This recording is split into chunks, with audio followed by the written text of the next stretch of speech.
Hello inventors, मैं कश्यप भाई आपका स्वागत करता हूं इन्वेंटर्स ज्ञान के इस यूट्यूब चैनल पे। आज से हम स्टार्ट करने जा रहे हैं जावा प्रोग्रामिंग लैंग्वेज। और इसमें हम देखेंगे कि जावा होता क्या है, जावा कैसे काम करता है। ओके, तो हम पहले देख लेते हैं कि पहले डिस्कस कर लेते हैं कि जावा में हम क्या क्या पढ़ने वाले हैं आगे।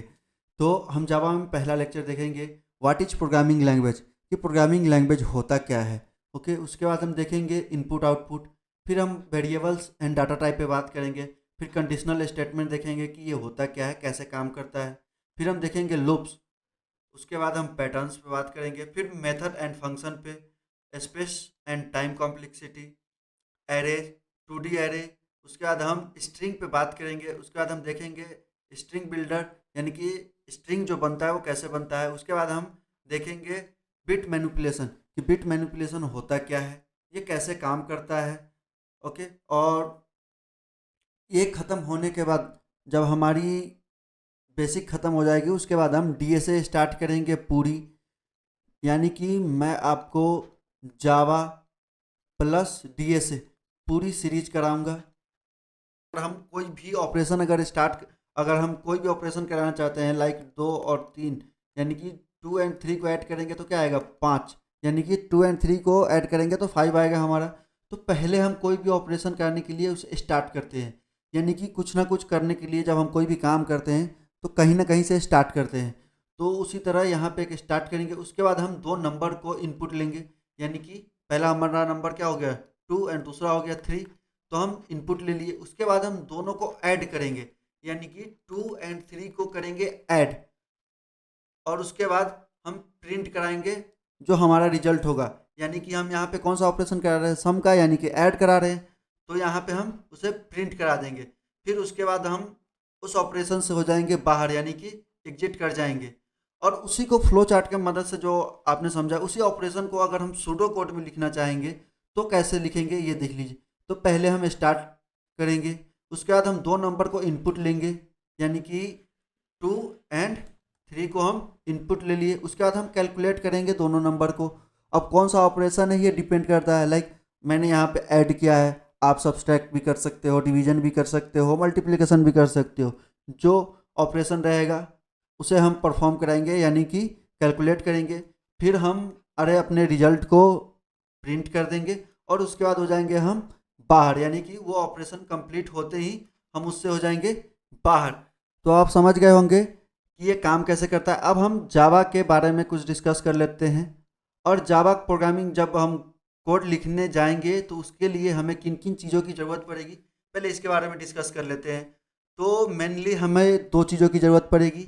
एक हो गई JDK, यानी कि जावा डेवलपमेंट किट की। और दूसरी हमें ज़रूरत पड़ेगी कोई भी IDE की, IDE या फिर कोड एडिटर भी आप बोल सकते हैं। तो मेनली जावा के लिए हम तीन कोड एडिटर यूज करते हैं, जिसमें पहला हो गया VS कोड, दूसरा हो गया इंटेलिजे, और तीसरा हो गया हमारा इक्लिप्स। तो आप इन तीनों में से कोई भी एडिटर यूज कर सकते हैं, बट JDK यहाँ पे मस्ट होगा, क्योंकि हमारा जावा जो है वो सिस्टम डिपेंडेंट नहीं होता है, ये सिस्टम इंडिपेंडेंट लैंग्वेज है।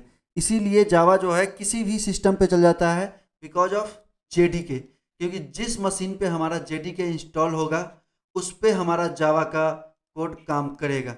ओके, तो इससे आप समझ गए कि इसके क्या क्या ज़रूरत पड़ेगी। तो उस इस तो यहाँ पे आप तीनों में से कोई भी एडिटर यूज कर सकते हैं। मैं यहाँ पे यूज करने जा रहा हूँ VS कोड। तो आइए हम देखते हैं अपना पहला प्रोग्राम इन जावा। तो जैसे ही आप VS कोड खोलिएगा आपको ये वेलकम का इंटरफेस दिखेगा। अब यहाँ पे हमें न्यू फाइल बनानी है। अब न्यू फाइल क्या बनाएंगे, अब फाइल बनाते समय हमेशा याद रखिएगा कि जो आप क्लास ले रहे हैं वही फाइल नेम हो, क्योंकि जावा में हमेशा क्लास नेम और फाइल नेम सेम होना चाहिए, तभी ये हमारा कोड चलेगा, वरना नहीं चलेगा। तो यहाँ पे हम सेव कर लेते हैं hello.java। जावा के नाम से। ओके, तो ये हमारा हो गया सेव हेलो डॉट जावा के नाम से। अब हमेशा ध्यान रखिएगा, मैंने यहाँ पे क्लास नेम क्या लिया, फाइल नेम क्या लिया है, हेलो डॉट जावा। तो हमेशा क्लास जो है हेलो नाम का क्लास ही होगा। और सबसे पहले जावा में जो हमारा फर्स्ट लाइन होता है वो हमें क्लास डिफाइन करना होता है। तो क्लास हेलो, तो हमने क्लास क्लास को डिफाइन कर दिया। उसके अंदर हमें जो फंक्शन होगा यानी कि मेन फंक्शन, क्योंकि हमेशा कोई भी जावा का प्रोग्राम जो है, इनकी जावा का कोड हमेशा क्लास के अंदर होता है और उस क्लास के अंदर ही मेन फंक्शन में लिखा जाता है। तो मेन फंक्शन हमें लिखने के लिए जब हम लिखते हैं तो कैसे लिखते हैं, public static void main. Okay, तो ये हमारा हो गया। और ये फंक्शन के अंदर जाएगा हमारा स्ट्रिंग आर्गुमेंट। ओके, तो आप यहाँ पे देखिए जैसे कि हमारा जो बेसिक जावा का जो बेसिक स्ट्रक्चर है वो ये हमारा तैयार हो गया है। क्लास के अंदर हम अपना फंक्शन डिफाइन करेंगे, फिर इसके अंदर फंक्शन के अंदर हमें प्रिंट कराना है मैसेज। तो जैसा आप सी या सी प्लस प्लस में या फिर सी में आप देखे होंगे कि जब हम प्रिंट कराना होता है मैसेज तो हम क्या लिखते हैं, प्रिंट एफ, यानी कि प्रिंट कराने के लिए हम यूज करते हैं प्रिंट एफ। बट जावा में हमें यूज करना होगा system dot out dot print L. Okay, और प्रिंट एल। अब इसके अंदर अब हम अपना पहला जो हम शो कराने जा रहे हैं वो हेलो वर्ल्ड। बेसिकली सारे प्रोग्रामर्स हेलो वर्ल्ड पहला अपना प्रोग्राम प्रिंट कराते हैं। बट यहाँ पे एक कोटिंग का कह सकते हैं, मैं रूल चेंज करने जा रहा हूँ।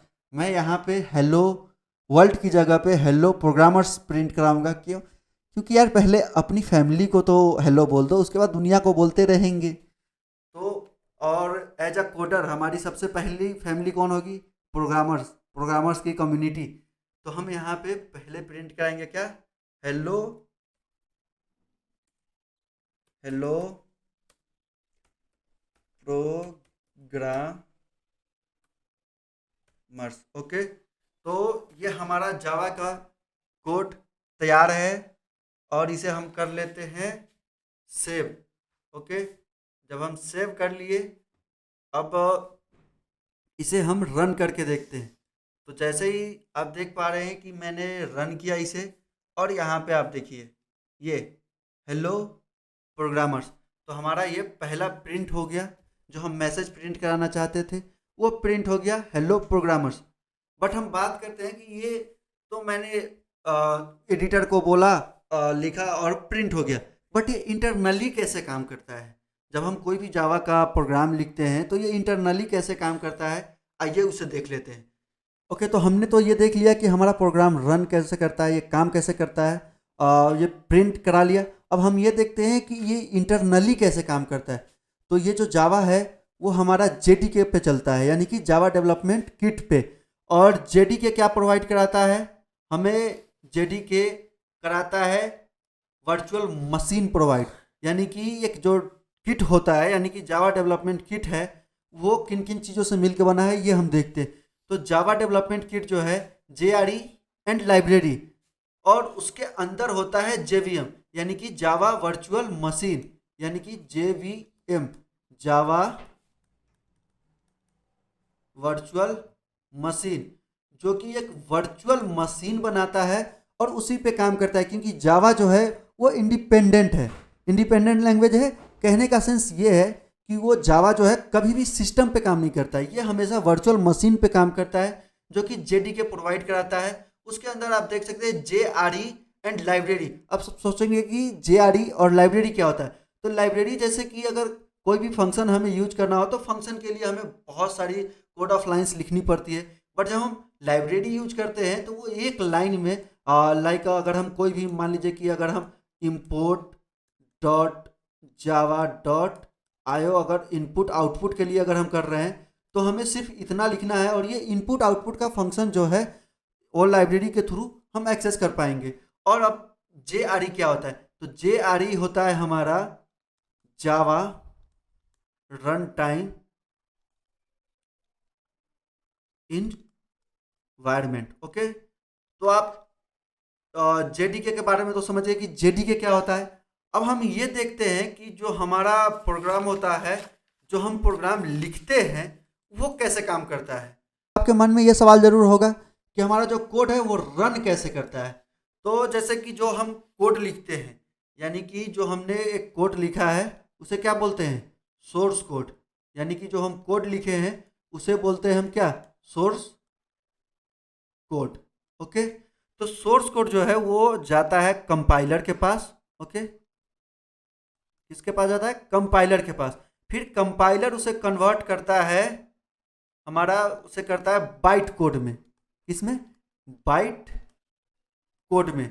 और ये सेव होता है डॉट क्लास नाम के एक्सटेंशन में। ओके, और उसके बाद जो बाइट कोड जो होता है हमारा, ये बाइट कोड ये जाता है जेवीएम के पास, यानी कि जावा वर्चुअल मशीन के पास। और फिर जावा वर्चुअल मशीन जो है उसे कन्वर्ट करता है मशीन लैंग्वेज में। और मशीन लैंग्वेज क्या होता है? बाइनरी, यानी कि 0 और 1 में। अब जैसे कि ऊपर हमने देखा है 2 और 3 को जब हम ऐड करते हैं तो क्या आता है? 5। तो अगर हम कोई भी ऑपरेशन परफॉर्म कराते हैं तो कंप्यूटर जो है, यानी कि जो हमारा सिस्टम है, वो सिर्फ 0 और 1 लैंग्वेज समझता है। उसे ये नहीं पता है कि ये 2 और 3 है। तो जब भी इसे जब हम परफॉर्म कराते हैं तो ये कैसे होता है कि 2 को क्या बोलते हैं? 2 अगर हम बाइनरी कोड में क्या लिखना चाहें तो कैसे लिखें? ये 1 और 0, और 3 को 1 और 1। और जब ये ऐड होता है यानी कि 5, तो 5 कैसे आता है? 1 0 1, यानी कि 4 और 1 5। 5 जब हम लिखना चाहते हैं तो उसका 1 0 1। तो जब ये मशीन लैंग्वेज मशीन के पास जाता है तो 1 0 और इसको ऐड करता है तो हमारा आता है ये। और अब आप सोच रहे होंगे कि ये 10 और 11 लिख रहे हैं, बट ये 10 और 11 नहीं है। यहाँ पे इसे बाइनरी कोड बोला जाता है। ये दोनों बाइनरी कोड है। और जब आप बिट मैनिपुलेशन पढ़ेंगे या फिर अगर आप इंजीनियरिंग के स्टूडेंट होंगे तो आपने डिजिटल इलेक्ट्रॉनिक्स पढ़ी होगी। तो डिजिटल इलेक्ट्रॉनिक्स में 2 बाइनरी कोड को ऐड करने का आपको सिखाया गया होगा कि 2 बाइनरी कोड जो है वो ऐड कैसे होता है। तो जब यहाँ पे ऐड करेंगे तो ये हमारा होगा 1 0 1, यानी कि ये किसका बाइनरी कोड है? 5 का। तो ये हमारा 5 शो करेगा। ओके, तो अब आप ये समझ गए होंगे कि हमारा जो प्रोग्राम है वो इंटरनली रन कैसे करता है। अब हम ये देख लेते हैं कि जावा में कंपोनेंट्स क्या क्या होते हैं। तो जैसा कि आप यहाँ पे देख पा रहे हैं, जावा में 2 कंपोनेंट्स होते हैं। पहला होता है फंक्शन, दूसरा होता है क्लास। यानी कि फंक्शन क्या हो गया? वॉइड मेन, यानी कि कोई भी जब हम कोई भी ऑपरेशन कराना चाहते हैं तो हमेशा मेन फंक्शन में हमारा ऑपरेशन होता है। और दूसरा क्या हो गया? क्लास। और यहाँ पे पहले हम देख लेते हैं कि ये मेन तो हमारा फंक्शन हो गया, बट ये वॉइड क्या है। तो जैसा कि अगर आपने सी या C++ पढ़ा होगा तो उसमें आपको वॉइड के बारे में बताया गया कि वॉइड जो है एक एम्प्टी स्पेस कवर करता है। यानी कि एम्प्टी स्पेस, इनकी जो मेमोरी होता है, जो हमारा मेमोरी होता है उसमें एक जगह को ये खाली करके रखता है कि जो भी ऑपरेशन होगा वो इसमें जाके प्रिंट होगा, यानी कि स्टोर होगा। अब हम देख लेते हैं क्लास के बारे में कि क्लास क्या होता है। ओके, तो ये क्लास मेन, यानी कि जो हमारा कोई भी जब हम जावा में कुछ भी करते हैं तो हमेशा वो क्लास में ही परफॉर्म होगा, क्लास के अंदर ही होगा। क्योंकि बिना क्लास के जावा किसी भी कोड को सपोर्ट करता ही नहीं है। और उसके बाद क्लास के अंदर आएगा हमारा वॉइड मेन, यानी कि मेन फंक्शन। हमेशा आप याद रखिएगा कि क्लास के अंदर हमारा फंक्शन आएगा, ना कि फंक्शन के अंदर क्लास। ओके, तो जैसे आपने ऊपर भी देखा होगा कि मैंने बताया था, क्या हमने एक प्रोग्राम लिखा था क्या? हेलो का, क्लास हेलो, यानी कि जो हमारा ये हो गया क्लास हेलो। फिर हमने क्या लिखा? Public static void main string argument. और उसके बाद हमने जो हमारा था मैसेज, उसे हमने क्या कराया, यहाँ पे प्रिंट करा दिया है। ओके, तो आप यहाँ पे भी देखिए, पहला हमारा क्या आ गया, क्लास, उसके बाद क्या आया, फंक्शन, यानी कि जो हमारा मेन फंक्शन है, और उसके अंदर हम करा दिए क्या, प्रिंट। तो जो भी हमें मैसेज प्रिंट कराना था उसे हमने करा दिया प्रिंट। तो मुझे उम्मीद है कि आप इतना तक समझ गए होंगे।